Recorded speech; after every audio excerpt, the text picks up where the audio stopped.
오늘도 예배하는 여러분들에게 주의 위로와 힘, 또 예배하신 복이 충만하기를 축복합니다. 하나님께서 세상을 창조하시고 지으신 모습이 가만히 보면 딱 맞게, 때에 맞게 이끌어 가심을 느낍니다. 오늘 아침에 일어나서 보니까 새벽 공기가 참 차요. 아니, 어제 밤부터 찼습니다. 야, 참 신기하다. 그리고 생각하니까 내일 모레가 추석이더라고요. 뭐 뜨겁고 뭐 비가 안 오고 막 그러지만 가만히 보면 어쩜 그렇게 절기에 맞게 날씨가 이렇게 급격하게 바뀌는지. 뭐 지난주하고 거의 한 10도 차이 나지 않나요? 그러니까 내 친구, 저 시골에서 목회하는 친구 보니까 아침에 온도계를 찍었는데 11도였대. 11도. 야, 참 신기하다. 며칠 상관에. 그러니까 우리는 살아본 적이 없고 살아본 시간을 살지 않기 때문에 오늘도 어제 같을 것이라는 생각이 참 강해요. 그러니까 오는 새날을 맞이한다기보다 어제처럼 살려는 의지가 참 많은 것 같아요. 그러다 보니까 우리가 알고 있는 대로면 예측을 하려 하잖아요. 거기서 조금 어긋나면 불안한 겁니다. 그러니까 염려가 더 많은 거예요. 그런데 조금만 더 믿음의 눈을 떠서 하나님께서 하시는 것을 인정할 때는 어쩜 이렇게 세상이 신기한지, 딱 하나님께서 필요하신 대로 이 세상을 이끌어 가시는구나라는 것을 인정하게 된다는 얘기입니다. 건강검진을 할 때 의사가 청각검사를 할 때 치고 딱 하면 들리는 쪽 손 드세요 막 그러잖아요. 나는 안 들리는데 의사가 손을 안 들었다고 여기는 그 데시벨이 있더라고요. 내가 청력이 안 좋아지면 그러면 이제 검사를 한 다음에 결과를 얘기하지 않습니까? 높은 고주파 대역을 뭐 청력이 좀 안 좋아졌습니다.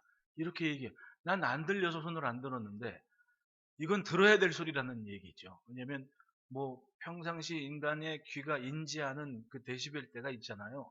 그 범위 안에는 소리는 다 들어야 된다는 겁니다. 근데 안 좋아지면 이게 안 들린다는 얘기죠. 그러니까 소리가 안 나는 게 아니에요. 듣고 있는데 안 들릴 뿐이지. 가만히 보면 모든 소리가 다 들린다면 과연 사람이 살 수 있겠습니까? 뭐 요즘 간혹 기사에 나오지만 간혹 사람이 멍 때린다 그러잖아요. 멍하니 뭐 불을 보든지 좀 이렇게 경험들이 있으니 모닥불만 보면 사람이 엄숙해지는 때가 있잖아요. 한창 뭐 사춘기를 지나거나 청년 때 괜히 모닥불만 보면 사람이 엄숙해지고 진실해지는 그런 때. 그게 불멍이라 그러잖아요. 멍하니 보고 있다는. 근데 그게 필요하다지 않습니까? 왜냐하면 뇌가 쉬어야 되고 사람의 감각이 쉬게 된다는 겁니다. 그때 아무런 인지를 못하고 멍하고 있는 시간이 건강한 시간이래요. 오히려 지구가 공전을 할 때 1초에 29km씩 움직인답니다. 똑딱하는 시간에 29km 가는 거예요. 여러분 그거 지금 느끼십니까? 소리가 들리십니까? 안 들리잖아요. 그렇게 보면 하나님께서 천지를 창조하실 때 살리시려는 목적이 분명했습니다. 생명을 향한 목적이 분명했다는 거예요. 살게 하기 위해서, 살리시기 위해서 딱 알맞게 사람도, 짐승도, 세상도 그렇게 만드셨다는 얘기예요. 그러니 어떻게 하나님을 인정하지 않을 수가 있습니까?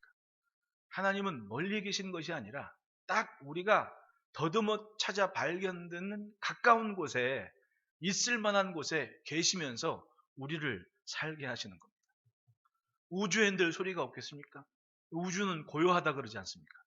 근데 지난주에 나사에서 지구에서 한 2억 4천 광년 떨어진 곳에 블랙홀에 있는 소리를 녹음을 했다고 그걸 들려줬는데 제가 듣기에는 무슨 자동차 경주하는 것처럼 윙 하고 소리가 나요. 그게 소리가 없을 수가 없는 게 성운 간의 가스층이 소리를 전달해서 음이 나오게끔 하는 역할을 한다는 겁니다. 그렇게 보니까 그 소리를 들으니까 뭐 어떤 사람은 뭐 지옥에 있는 소리, 가봤나 지옥 소리라 그러게. 근데 지옥에서 날 법한 소리라고 그래요. 어떻게 되면 무섭기도 해. 근데 내가 듣기는 자동차가 윙 하고 가는 소리 같기도 하고 막 그러는데 있더라니까요. 있더라는 겁니다. 소리가 없는 것 같은 곳에 소리가 있더라는 거죠. 아마도 모든 소리가 다 들리면 사람이 고막이 찢어지든지 아니면 정신병이 생기든지 그럴 거예요. 딱 들을 수 있는 그런 능력만큼 우리가 행하면서 살리게 하시는 하나님의 뜻을 찾는 겁니다. 믿음이 뭡니까? 그걸 인정하는 거죠. 하나님께서 하시려는 것을 인정하고 하나님께서 해오시는 것을 인정하는 것이 바로 믿음입니다.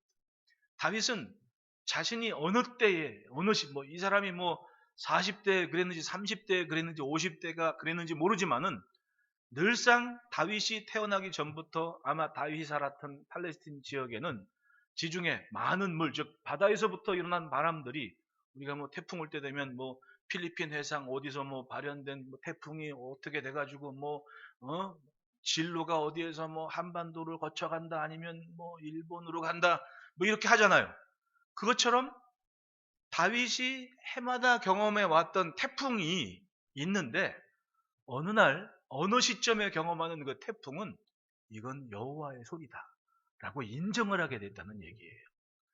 여호와의 소리다. 그러니까 3절에 여호와의 소리가 물 위에 있도다. 영광의 하나님이 우레소리를 내시니 여호와는 많은 물 위에 계시도다.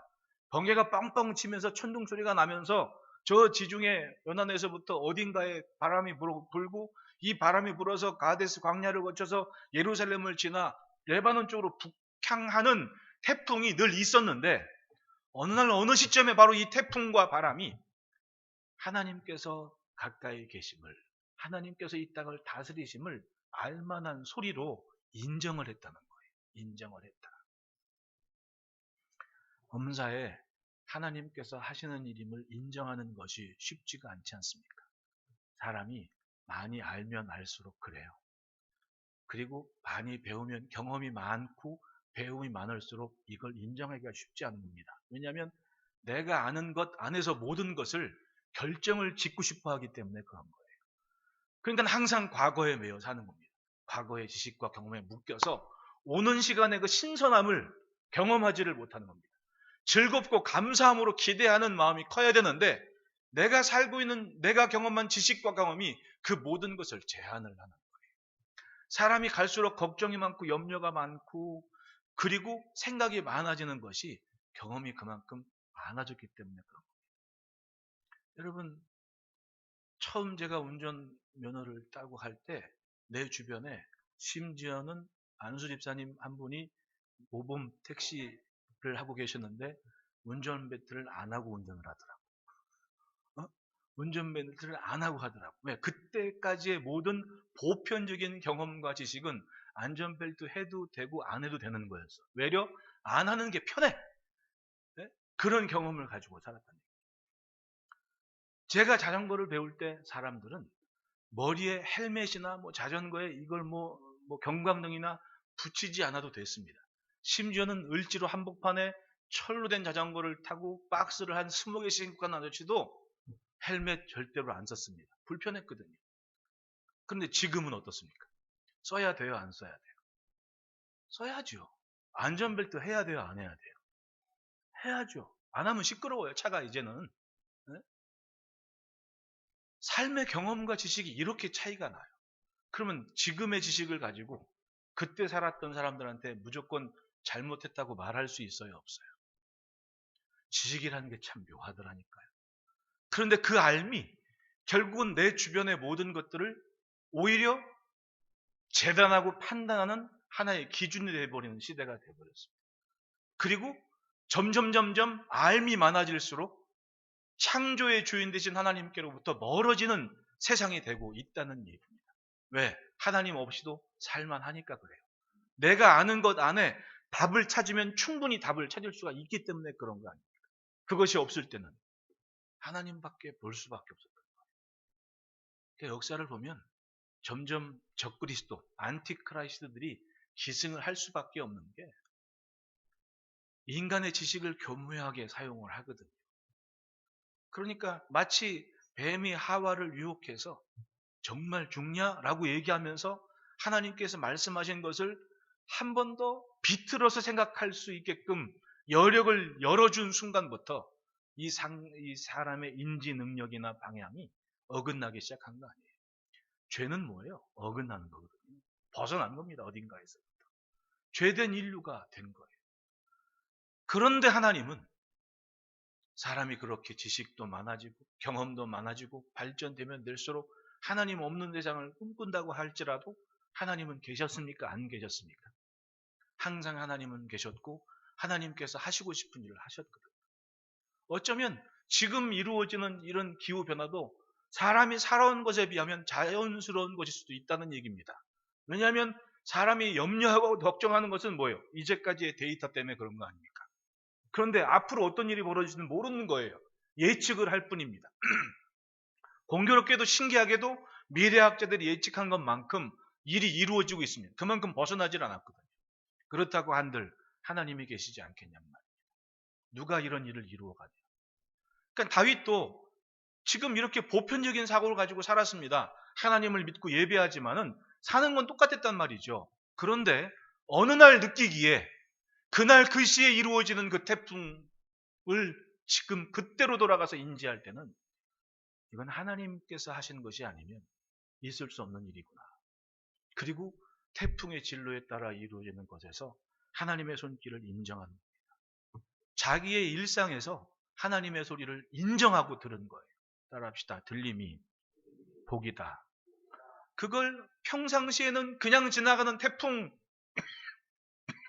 어른들이 무릎이 쑤시다 그럼 비가 오려나 보다 그러고 지나갔는데 그 평범한 일상에서 어느 날은 인정을 하게 되는 겁니다. 이건 하나님의 소리구나. 그 다음부터 어떻게 됩니까?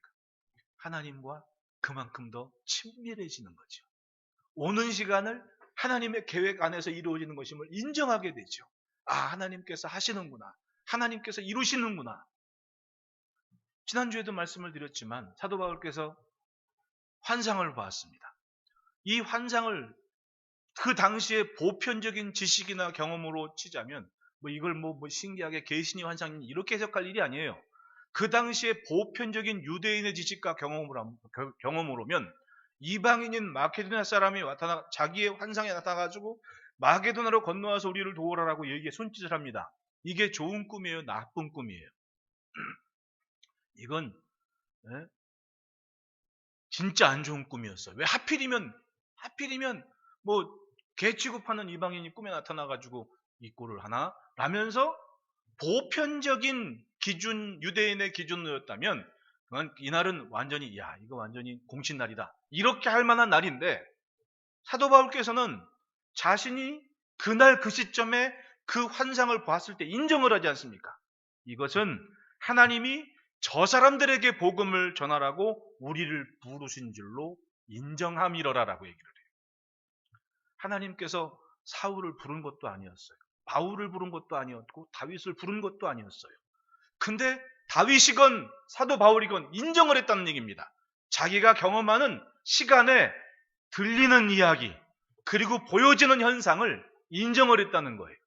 이거 하나님께서 이렇게 하게 하시는구나. 그 다음 그 전에 지나왔던 날들과는 다른 날을 맞이하게 됐습니다. 이날은 믿음의 결과였고 하나님께서 하시려는 일이 나를 통해 내 관계에 나타나게 되는 날이 됐다는 얘기입니다. 얼마나 놀랍습니까? 아브라함을 보십시오. 시대가 하나님 없이 살려는 의지를 세우고 바벨탑을 세웠습니다. 그러면 인류의 문명과 문화 자체가 하나님과 등진 상관이 없는 상태로 가겠다고 작심을 하는 거예요. 그런데 그런 문화 속에서 아브라함이 하나님의 음성을 들었습니다. 너는 너의 본토 친척 아비의 집을 떠나 내가 내게 지시할 땅으로 가라. 그러면 지나칠 수도 있는 이야기였는데 소리였는데 아브라함은 이것을 인정을 합니다. 하나님께서 나로 하여금 가나안으로 가게 하시는구나. 그리고는 말씀을 쫓아갔다고 얘기를 해요. 이후로 그 소리를 들은 다음부터는 하나님의 말씀만 쫓아가겠다는 얘기입니다. 인정을 한 거죠. 그 뒤로 아브라함의 일생이 어떻게 쓰임을 받습니까? 오는 시간이 이제껏 알고 있던 지식이나 경험이 아니었다는 거예요. 걱정과 염려와 불안으로 맞이하는 날이 아니라 하나님을 기대하는 날이 됐다는 겁니다. 여러분, 사람은 하나님의 소리를 외면하는 문화를 쌓아갔습니다. 지금도 여러분 어떤 연예인들 중에 예수 믿는 사람들이 차별금지법 얘기하면서 막 하는 거를 제가 봤는데 심각한 상황이지 않습니까? 그러니까 벌써 한 10년 전에 그 10년 전에 벌어진, 즉 20년 전에 벌어진 영국에서 일을 가지고 거기 변호사들이나 뭐 이런 예수 믿는 사람들이 와가지고 강연을 한 거 아니에요. 이건 절대로 하면 안 된다. 그 딱 이해되기 쉽게 얘기를 해요. 공원에서 어떤 애기 엄마들이 피크닉 얼마 소풍 와가지고 애기 안 있는데 집사님들 두 분이 와서 이제 인사하면서 휴지도 주면서 요 앞에 있는 상가 몇 층에 있는 교회에서 왔는데 교회 한번 오시라고 예수 믿으시라고 한 거예요. 근데 공원 한켠에 있던 인권 뭐 관리자인지 보호자인지 한 사람이 그거 젊은 사람이 그걸 보더니 와가지고 얘기하는 겁니다. 당신은 지금 무슨 법 몇 항을 어겼다. 뭔 얘기냐? 그러니까 앉은 사람한테 이 사람들이 예수 믿으라고 했습니까? 안 했습니까? 했다고. 그래서 교회 오라 그랬다고. 그럼 그 법으로 예수님에게만 구원이 있다고 고집하는 것은 차별이다. 종교적인 차별이 된다. 당신들은 법을 어긴 거다. 이렇게 될 날이 왔다는 겁니다. 그럼 그 순간부터 전도하신 그 두 집사님은 우리로 얘기하면 빨간 줄이 가는 거예요. 전과자가 되는 겁니다. 법을 어겼습니다. 그런 날이 오고 있다는 거예요. 그걸 막 지금 하자고 사인받고 있다는 얘기죠. 이제 그런 날이 온다는 겁니다. 이런 문화들이 어떤 문화입니까? 하나님과 상관없이 살려는 것을 갈수록 체계화하고 집요하게 항목들을 조성해 가면서 만들어 가는 거예요. 그렇게 만들어 가고 있습니다. 그러니 여러분, 과연 하나님의 소리가 들리지 않는다면 세상의 미래는 어떻겠습니까? 결국은 오는 시간이 하나님께서 정하신 시간, 복된 시간이 되는 그런 인생들이 있는가 하면 오는 시간이 재앙인 사람들이 있습니다. 어떤 사람들? 하나님 없이 살려는 사람. 주파수가 다르면 못 듣는 겁니다. 관심 바뀌면 멀쩡히 살려고 하는데 그걸 못 듣는 거예요. 왜? 인정을 하지를 않는 거예요. 그러다니면 어떻게 해요? 일 터진 다음에 아는 겁니다. 뒤늦게 후회 한들 뭐 하겠습니까? 이미 일은 멀어지고 만. 안 그래요? 없던 게 아니었어요. 있었는데 못 들었을 뿐이에요. 아니, 안 들었을 뿐이에요. 그 다음은 절망만 남는 거 아니에요. 아니, 노아의 방주 만들 때 하나님이 다른 사람들에게 안 들리게 했습니까? 120년 기회가 있었다 그러잖아요. 네. 예수님께서 말씀하십니다. 야, 그때 사람들이 시집가고 장가가고 밭도 사고 자기 사업도 하면서 열심히 살았었거든. 근데 방주를 만든 동안 아무도 그 말을 듣지 않았어. 라고 얘기를 해요. 지금 뭐예요? 살만한 세상에 자기들이 하고 싶은 거 다 하고 살았습니다. 그런데 하나님께서 말씀하신 소리에는 관심을 갖지 않았다는 얘기예요. 그리고 노아만 살았습니다. 그리고 노아가 인류에게 보여준 하나의 중요한 모습이 있습니다. 노아는 하나님의 말씀에 따라 방주를 만들었고 방주 안에서 세상을 봤다는 얘기입니다. 노아의 방주 안에서 세상을 바라보는 그 방주의 틀은 이 시대를 살아가는, 세상을 살아가는 성도들의 말씀의 틀이 돼야 되고 분별의 기준이 돼야 되는 겁니다. 그래야만 살 수가 있는 거예요. 그것이 없으면 다 잠기는 심판의 때를 맞이할 수밖에 없는 겁니다. 사도 바울께서 아덴에 전도할 때 당시 아덴 사람들은 철학적인 사조나 풍조가 얼마나 대단했습니까? 문화적인 그런 깊이나 역량이, 지식의 수준이 보편적인 것보다 월등히 높았던 사람들이 아덴 사람들이 않습니까? 그러니까 알면 알수록 신을 이것도 만들고 저것도 만들고 오만 잡다한 신들을 다 만들어 놓은 겁니다. 그 사람들한테 사도 바울께서 뭐라고 명쾌하게 얘기를 합니까? 사도행전 17장 27절에 이는 사람으로 혹 하나님을 더듬어 찾아 발견하게 하려 하심이로되 그는 우리 각 사람에게서 멀리 계시지 아니하도다. 사람이 살며 기도하는 것, 해 뜨고 지는 것, 그 모든 것을 더듬어 보면 하나님을 알만한 것이 충분하다. 인정할 수밖에 없다. 그런데 하나님을 인정하지 않으니까 엉뚱하게 이신저신 만들어 놓고 오만잡다한 인간의 지식과 경험을 자만, 교만의 도구로 삼아서 한껏 높아진 문화와 문명을 만들어가고 있지 않냐. 더듬어 봐라. 충분히 하나님을 알만한 것이 우리 가까이에 있다. 이렇게 얘기한 거예요. 마찬가지입니다. 우리 시대에도 사람이 누리는 것이 많고 사람이 손으로 핸들링하는 것이 많아질수록 그 소리를 못 듣는 거예요. 어떤 소리? 하나님께서 움직이는 그 소리.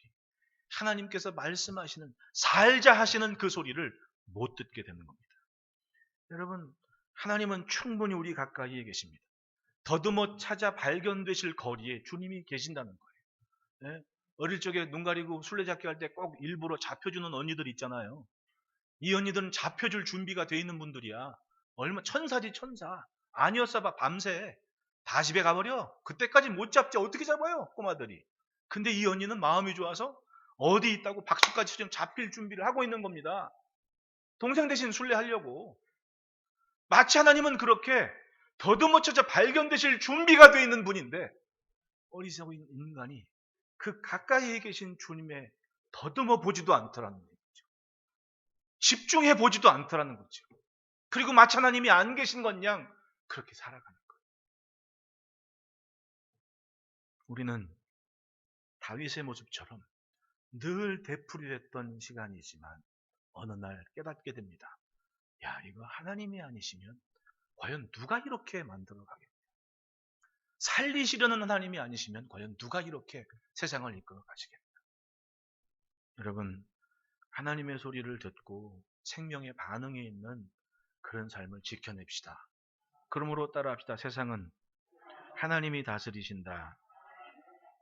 1절 말씀에 너희 권능 있는 자들아 영광과 능력을 여호와께 돌리고 돌릴지어다. 네, 다윗이 노래하고 외칩니다. 권능 있는 자들아 영광을 하나님께 돌리고 돌릴지어다. 하나님께 예배하도록 하나님 앞에 서도록 초청을 하고 외치고 선언을 하는 겁니다. 여기에 하나님의 권능 있는 자들을 70인역에서는 하나님의 아들들이라고 번역을 해요. 뭐 영계에 있는 천사들 이렇게 번역을 합니다. 그런데 우리가 느끼는 어감상 이 권능 있는 자들은 분명히 보편적인 사람들보다 힘이 있는 사람들, 뭔가 다스리고 통치하는 자리에 있는 사람들이라고 볼 수가 있지 않습니까? 세상 힘께나 행사하는 사람들. 그런데 그 사람들을 하나님께 영광을 돌리고 영광과 능력을 여호와께 돌리라고. 그 말은 뭐예요? 하나님을 인정하라고. 다스림과 통치는 하나님께 있다고. 권세의 근본은 하나님이시라고 인정하라고 얘기합니다. 로마서 13장 1절 말씀에 각 사람은 위에 있는 권세들에게 복종하라. 권세는 하나님으로부터 나지 않음이 없나니 모든 권세는 다 하나님께서 정하신 바라. 통치와 다스림의 시작이 하나님이시라. 그러니 여러분, 세상을 다스리기 위해 또 관계와 지평을 다스리기 위해 필요한 건요, 하나님을 인정하는 것에서 있는 거예요. 네. 아빠들도 가정을 잘 다스리려면 하나님을 인정하는 것부터 시작해야 됩니다. 엄마들도 가족을 잘 다스리려면 하나님을 인정하는 것부터 시작해야 돼요. 범사에 하나님의 소리를 듣고 인정하는 것, 그것이 가장 평안한 길이라는 겁니다. 제가 처음 다윗의 도시를 답사할 때 그걸 느꼈어요. 다윗이 참 하나님을 인정하고 생각하는 여력이 참 컸다. 이 생각의 공간에 하나님의 것은 딱 부동의 자리에 놓고 살았구나라는 걸 알만한 것이 다윗이 도시를 가면 기드론 계곡하고 시온산 정상하고 약간 못 미쳐가지고 사변으로 도시가 조성되어 있거든요. 따지고 보면 여러분 도시를 건설하거나 성을 만들 때 꼭대기가 좋아요? 비탈길이 좋아요? 꼭대기에 차라리 흙 덮고 나서 그걸 평탄 작업한 다음에 성 쌓는 게 그게 방어에도 좋고 훨씬 유리한 거죠. 뭐하러 힘들게 사변에 성을 쌓아요? 근데 다윗은 그렇게 한 거예요. 네? 마치 옛날에 미아리 아파트 짓기 전에 사변에 막 집들 막 있는 것처럼 그렇게 도시를 지은 거예요. 막 지은 거죠. 쉽게 말하면. 막 지은 것처럼. 근데 왕이 히람이 백향목도 보내주고 막 장인들도 기술자들도 보내가지고 짓게 한 성인데 굳이 왜 거기다가 적겠냐. 제가 생각하기에는요. 다윗의 생각의 자리에는 항상 하나님을 염두에 두고 있었다.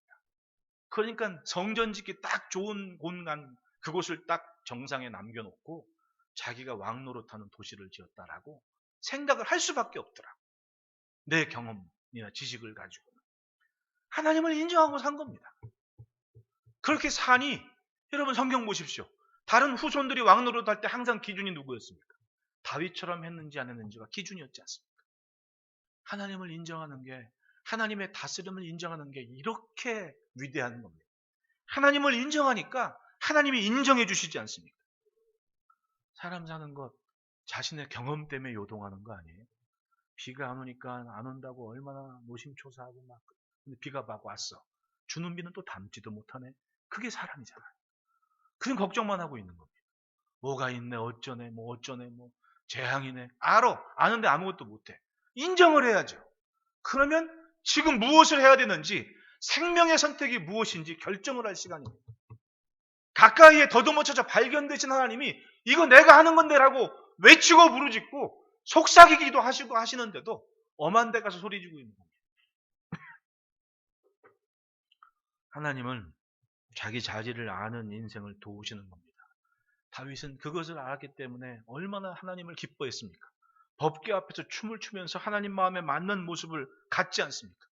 매일 살면서 하나님께 맞추려고 얼마나 애썼습니까? 서로 잘못했다 할지라도, 서로 죄를 지었다 할지라도 다시금 하나님께 맞추려고 얼마나 몸부림을 쳤습니까?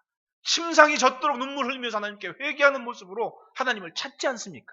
즉 하나님께로부터 멀어지지 않으려는, 그것은 하나님을 인정한다는 것, 인정한다는 것. 따라합시다. 예배는 맞추는 것이다. 하나님 앞에서는 예배는요, 하나님께 맞추는 거예요. 맞추는 거. 하나님께서 좋아하실 만한 일을 하는 것.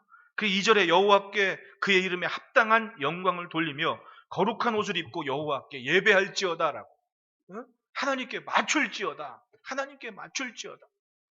하나님께 맞추면 삶이 달라질 수밖에 없습니다. 그렇게 되면 하나님께서 예비하신 복을 누리게 되는 겁니다. 11절 보십시오. 여호와께서 자기 백성에게 힘을 주시며 여호와께서 자기 백성에게 평강의 복을 주시리로다. 아직 살아온 시간이 아니에요. 살아온 시간이 아니라 살아갈 시간을 주시는데 그 시간이 무엇으로? 평강의 복을 주시겠다고 하는 거예요. 그게 여러분 좀 안다고 제가 참 아는 것 때문에 남 판단하고 비방하고, 솔직히 50 중반이면 배울 만큼 배웠다가도 하고 아는 만큼 안다고 하지만 솔직히 전 지금도 흥미있는 책 보면 아주 보려고, 왜냐하면 책을 봐서 이해가 안 될 쯤 되면 그만둘 때라는 걸 인지를 하거든요. 책을 봐서 이해를 못하면 그만둬야 돼요. 가르치는 걸. 그러니까 멈추지 않고 책을 보려고 하죠. 근데 제가 그런 걸 느꼈습니다. 20대 30대를 살아가면서 그렇게 다른 교회나 다른 목사님들 하는 거 다 가짜고 자기가 진짜 인건양만 외쳤던 사람들이 지금 뭐하냐.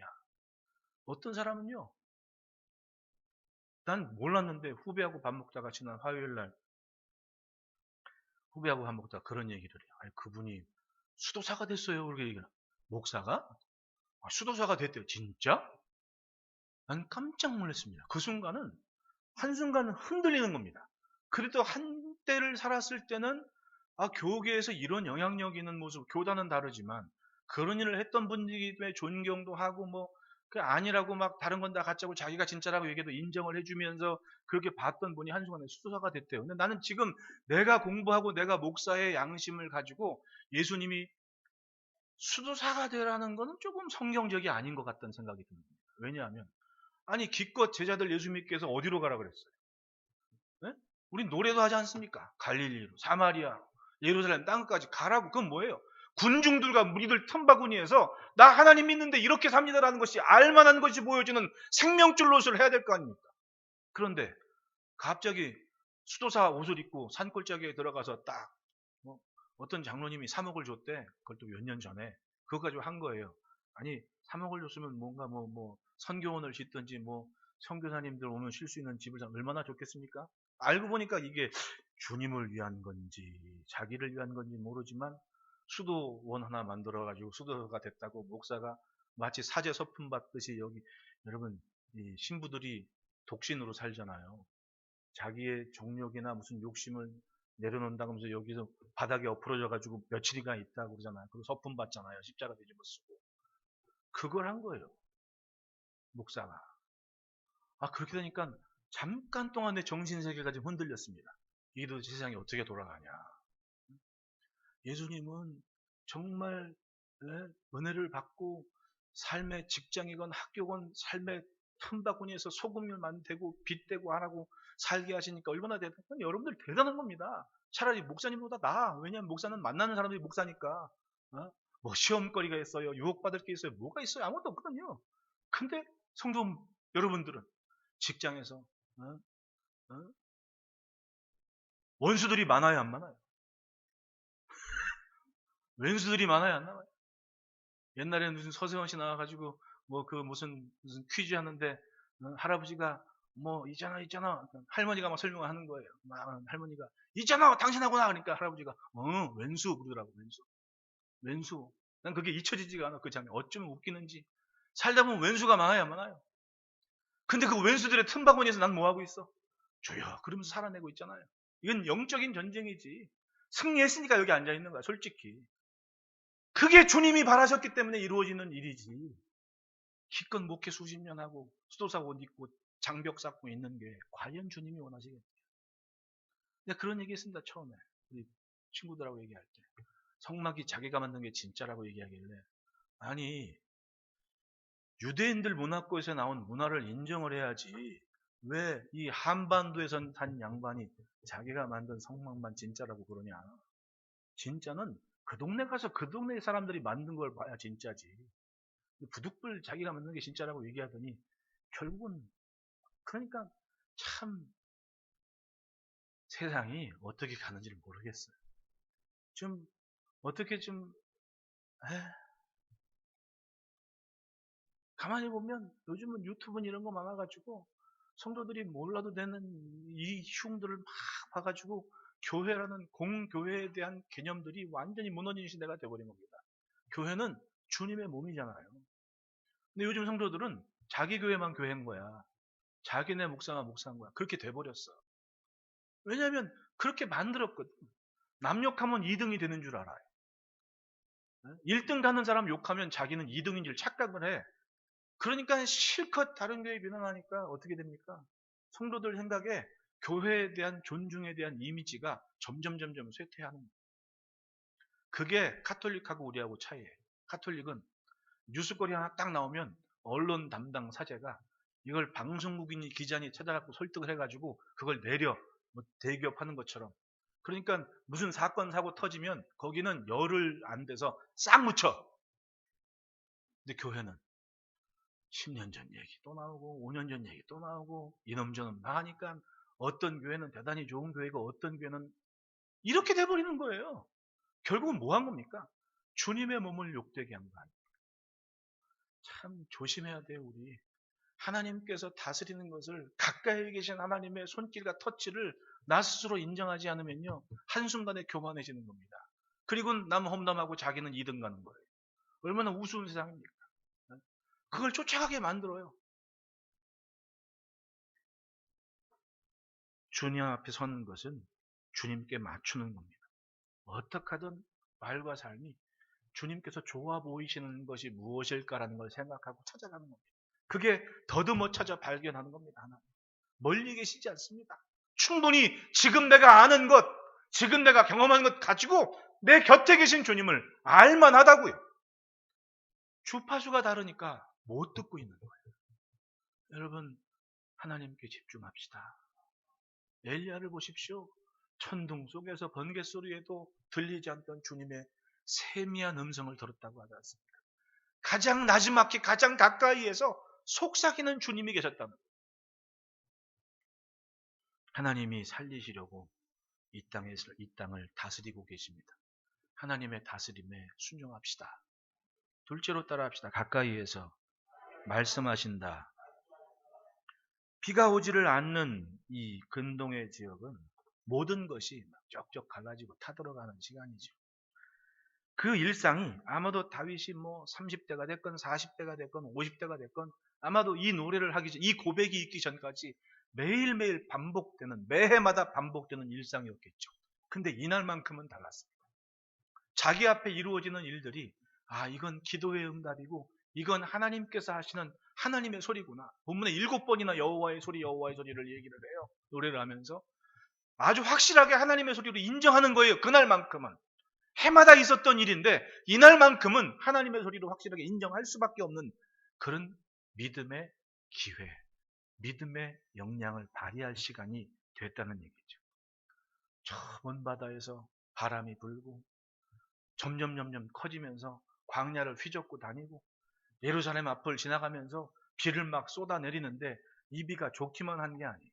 한순간에 번개도 치고 막 천둥 소리 나면서 그렇게 좋아 보였던 레바논의 백향목이건 뭐건 확실하게 깡그리 쪼개버리시는데 막 무서워요. 그리고 막 두려운 거예요. 손해가 납니다. 예루살렘 안에 자기 가축 구유 안에 있던 그런 곧 새끼를 낳을 그런 사슴이건 가축들이 번개 소리에 놀라서 낙태를 했다 그래. 이건 손해 아니에요. 엄청난 손해 아닙니까? 그럼에도 불구하고 인정을 할 수밖에 없는 게 하나님은 하나님의 뜻대로 세상을 다스리고 내 가장 가까이에서 이 일을 지금도 이루어 가시는 거예요. 백향목은 아주 단단한 들이고 좋은 향이 나는 목재입니다. 유대인들의 사고에 따르면 이스라엘의 번영을 상징하는 게 바로 이 백향목입니다. 강한 나라를 의미하죠. 상징하죠. 그리고 한편은 올곧은 인생의 모습에서 교만한 인생을 얘기하기도 해요. 근데 그게 하나님이 보내시는 태풍으로 완전히 박살이 나고 쪼개지더라는 겁니다. 교만을 한순간에 깡그리 깨보시는 거예요. 그러니까 권능 있는 자들아, 하나님 앞에 서라. 하나님을 분명히 예배해라. 아무리 버티고 서 있어도 그렇게 든든한 백향목이어도 하나님 앞에는 쪼개질 수밖에 없다. 레바논과 시련 보십시오. 레바논의 삼림과 시련, 헐몬산의 다른 말인데 헐몬산은 축복의 산이라고 지금 얘기를 해요.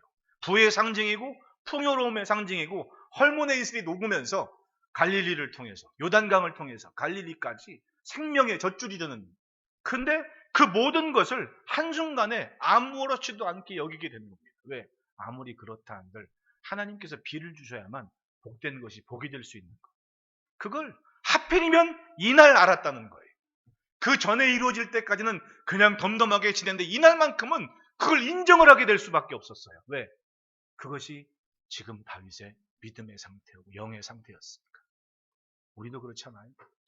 매일 똑같은 일생으로 어제처럼 사는데 어느 날 갑자기 정신이 번쩍 들어요. 그리고는 하나님이 하시는구나. 하나님께서 하실 것이구나. 여러분, 모든 일이 그래요. 특별히 여기 엄마 아빠들도 계시지만 자녀를 키울 때 내 자녀가 어떻게 클까를 걱정하기보다 먼저 내가 하나님과 가까이해져야지. 안 그래요? 요즘 애들 잘하는 거 보면 기가 막혀요. 점수 하나 때문에 등수 턱차가 이젠 다 고만고만해. 지식 수준이 다 고만고만한 수준이 돼버렸습니다. 편차가 거의 없어. 그런 때가 됐거든요. 다른 게 뭐 있어요, 그러면? 그 구덩이에서 아둥바둥 살 것만 생각하냐고. 내 자녀가 어떤가 보다도 지금 내가 하나님 앞에 어떤가가 더 중요하지. 그게 근본이고 시작점인데 출발점도 없이 그냥 무조건 달리기만 한다고 애가 잘 달려갑니까? 출발점은 만들어줘야 될 거 아니에요. 그게 뭐였어요, 다윗은? 바로 자신이 하나님 앞에 서는 것이었던 거지. 근데 내가 서니까 내 자식들 후손들의 일생이 하나님께서 네 후손들의 자리를 내가 절대로 비우지 않아 라는 약속을 받지 않습니까? 결국은 자식들의 문제는 결국은 뭐예요? 내가 지금 하나님과 가까운지 안 가까운지. 그것이 사업이건 무엇이건 관계건 출발점은 결국은 나부터입니다. 왜? 내가 달리고 있으니까. 내가 주님의 소리를 듣지 않고 내가 주님께 가까이 서질 않으면 결국은 어제와 되풀이 되는 오늘만 생각하며 평생을 사는 거예요. 내일이 어디 있습니까? 그런데 하나님 앞에 서면 정말 가까운 곳에 계셨던 주님이 내 눈을 밝히시고 내 귀를 밝히시고 오는 날이 감사와 기쁨으로 맞이할 수 있게 합니다. 그러니까 여러분, 제가 작년부터 늘 강조하는 게 그거 아닙니까? 아마도 설교를 쭉 정리하시는 분들은 하나의 관통되는 맥은 있을 겁니다. 내 인생이 내가 하나님 것이 되도록 사는 것을 자꾸만 분명히 하라는 거예요. 내가 하나님의 것입니다라는 표식이 분명하도록 살아내는 겁니다. 그러면 오는 시간이 재앙이나 걱정이 아니라 다윗처럼 감사와 기쁨으로 태풍이 지나가도 하나님의 소리를 들으면서 하나님께 주신 복으로 내일을 기대하는 그런 자리가 됩니다. 여러분, 믿음으로 지혜롭게 삽시다. 그 믿음의 지혜는 내 것이 아닌 것을 가져올 수 있어요. 그게 지식과의 차이예요. 지식은 내가 아는 것만 가지고 끄집어내서 뭔가를 해야 돼. 지혜는 내 것은 아닌데 가져올 수가 있어요. 여호와를 아는 것이 지혜의 근본이라고 해요. 내게서 나오는 것이 아니라 하나님 것을 빌려와서 내가 살 수 있게끔 허락을 하신다고. 그러니까 가까이에서 말씀하신 하나님을 인정을 해야지. 인정을 해야지. 그러므로 따라합시다. 입은 닫고 귀는 연다. 살면서 할 말이 얼마나 많아요. 여러분 자라면서 막 말이 하고 싶잖아요. 네? 뭔가 설득을 하고 싶고 말하고 싶고. 그런데 알면 알수록 배우면 배울수록 이게 참 겸손해지는 겁니다. 왜? 내가 모르는 게 더 많은 게 세상이에요. 그러니까 자꾸만 들으려고 하잖아요. 그전 주변의 어른들 만나거나 뭐 권사님들 얘기하면 듣는 게 재밌어요. 이렇게 굳이 뭐 말 막을 것도 없고 묻지 않은 이상 나는 그냥 계속 내 의견을 묻지 않은 이상 그냥 듣기만 해. 들으면 지혜가 막 생기는 것 같아요. 왜? 내가 안 살아본 거를 막 사는 것처럼 알아듣거든. 그 어른들도 마찬가지입니다. 목회적인 경험이 내가 경험한 것이 아닌데도 경험한 것처럼 들을 수 있는 지혜가 생기더라고요. 하나님은 오죽하겠습니까? 내가 하나님과 친해질 때 내가 몰랐던 하나님의 세상이 보여지게 합니다. 다윗은 그걸 보는 거예요. 비록 나무가 쪼개지고 송아지가 낙태를 하고 그런 일이 벌어져도 지금 신기한 일이 하나님의 사람들을 위해서는 그 자녀들을 위해서는 평강의 복이 준비되고 있다는 것. 세상은 시끄럽고 어렵습니다. 그러나 하나님을 분명히 인정하는 순간 오는 세상은 분명히 달라요. 걱정과 염려가 아니라 하나님을 기대하는 기쁨이 있을 겁니다.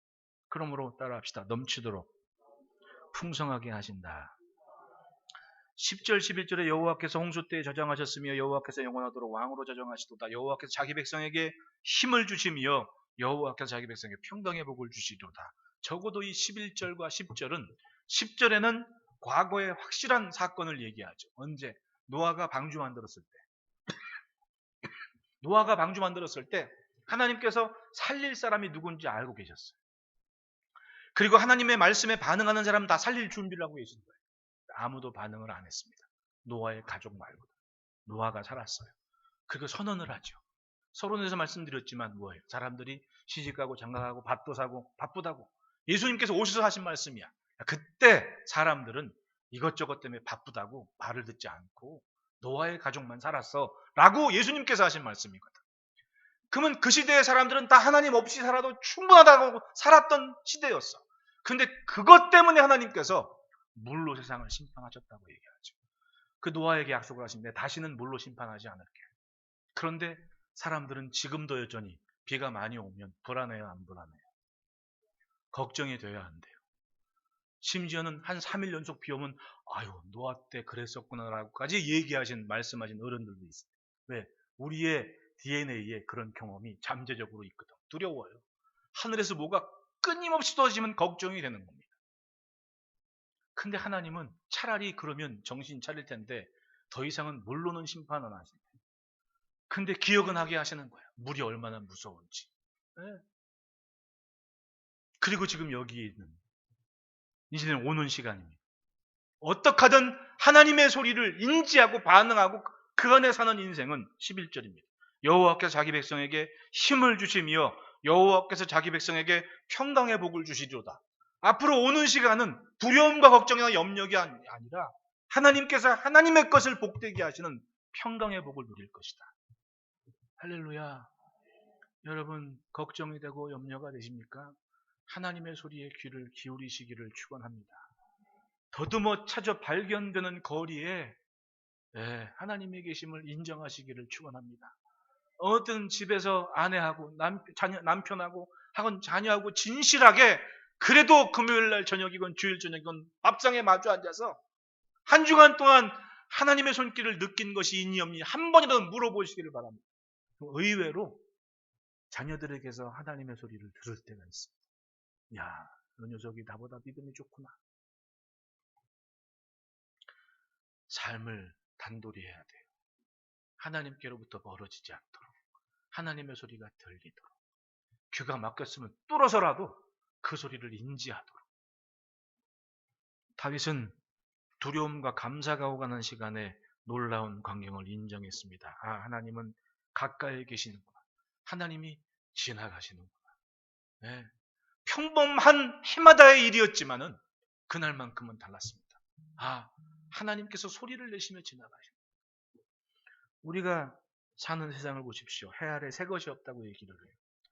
막 요즘 얼마 전에 뭐 뉴스 보니까 미국의 데스밸리에 800년 만에 비가 막 폭우가 쏟아졌고 홍수가 났다고 얘기하는데 그 호들갑을 떨고 막 난리가 나요.